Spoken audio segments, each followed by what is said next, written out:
Dictation शुरू होगा 10 second बाद।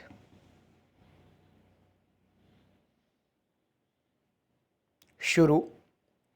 ग्रीष्म की भीषण तपन में वायु की लहरें जब अधिक घनत्व के कारण धरती के समानांतर बहने लगती हैं तो दूर से देखने वालों को जल होने का भ्रम उत्पन्न कराती हैं।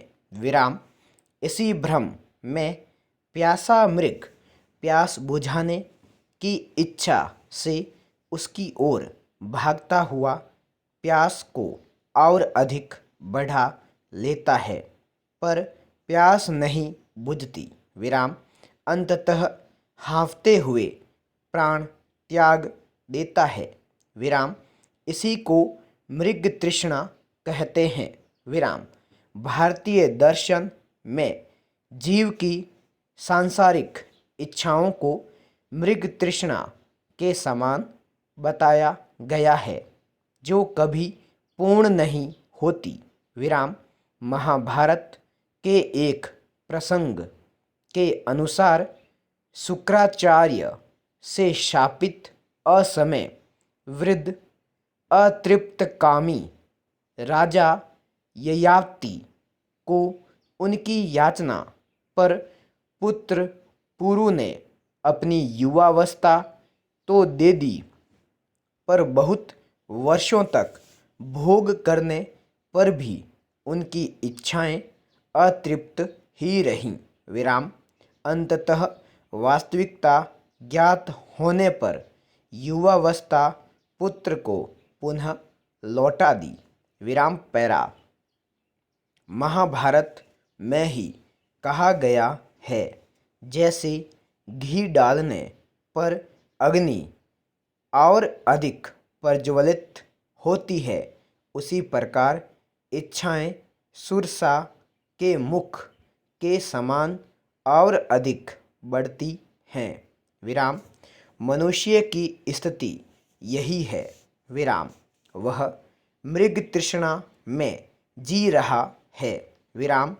इच्छा पूर्ति में वह इच्छाओं को बढ़ाता चला जाता है, पर वे कभी शांत नहीं होती। विराम।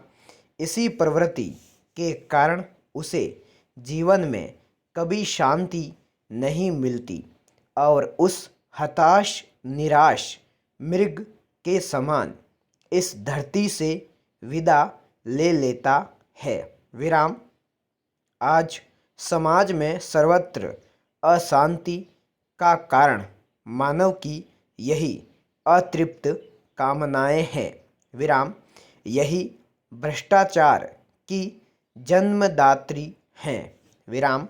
सामाजिक असमानता का कारण भी यही है। विराम। यही सामाजिक असंतोष को जन्म देकर विद्रोह का कारण बनती है। विराम।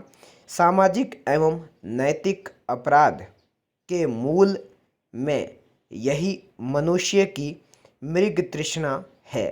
विराम। पैरा। भारत भूमि त्याग भूमि है।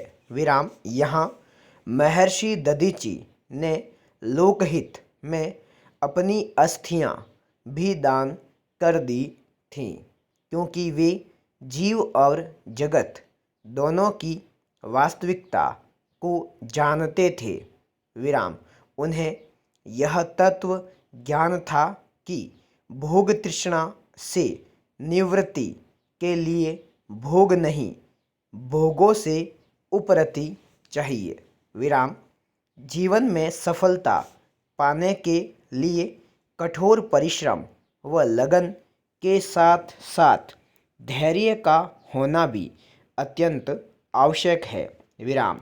धीरज यानी धैर्य मात्र प्रतीक्षा करने की क्षमता नहीं है, बल्कि प्रतीक्षा करते समय एक अच्छा और संयत दृष्टिकोण अपनाए रखने की क्षमता भी है। विराम। वास्तव में धैर्य व्यक्तित्व को निखारने वाला एक अनमोल गुण है। विराम इसे प्राप्त करने के लिए कुछ खर्च नहीं करना पड़ता। विराम सिर्फ मन को साधना पड़ता है। विराम धैर्यशील बनने के लिए आपको अपनी भावनाएं नियंत्रित करने का गहन अभ्यास करना होगा। विराम धैर्य वह गुण है जिससे कोई भी व्यक्ति निराश, हताश, तनाव, असफलता, कुंठा, क्रोध और असहिष्णुता आदि से बचकर आत्मविश्लेषण व प्रगतिशीलता के दम पर सफल एवं खुशहाल जीवन का मार्ग प्रशस्त कर सकता है। विराम इसलिए सफलता पाने के आकांक्षी प्रत्येक व्यक्ति को धैर्य बनाए रखने की प्रवृत्ति का विकास करना चाहिए। विराम पैरा धैर्य वास्तव में सफलता की कुंजी होती है। विराम धैर्य की शक्ति से हम जीवन में आए अवसर का लाभ उठा सकते हैं। विराम अंडे को सेने से ही चूजा निकलता है, न कि अंडे को तोड़ने से। विराम धैर्य और परिश्रम से हम वह सब प्राप्त कर सकते हैं जो शक्ति और शीघ्रता से कभी नहीं प्राप्त कर सकते। विराम धैर्य धारण करने से हारी हुई बाजी भी जीती जा सकती है। विराम विश्व में जितने भी महान आविष्कार हुए हैं वे वर्षों के धैर्य का ही परिणाम रहे। विराम पैरा जिस व्यक्ति में भी प्रतीक्षा करने की क्षमता है उसकी कामनाएं पूर्ण होने की संभावना उतनी ही अधिक बढ़ जाती है। विराम यदि लगातार असफलता मिल रही हो तो भी धैर्य बनाए रखना चाहिए। विराम कभी कभी सफलता थोड़ी देर से मिलती है। विराम पौधों की अपेक्षा पेड़ देर से तैयार होता है। विराम जिस तरह विशाल पेड़ को तैयार होने में ज़्यादा वक्त लगता है, ठीक उसी तरह हमारे महान लक्ष्य को भी पूरा होने में वक्त लगता है। विराम जीवन में धैर्य का परिचय न देने वालों को अंत में पछताने के अलावा कुछ और नहीं मिलता। संपूर्ण विराम।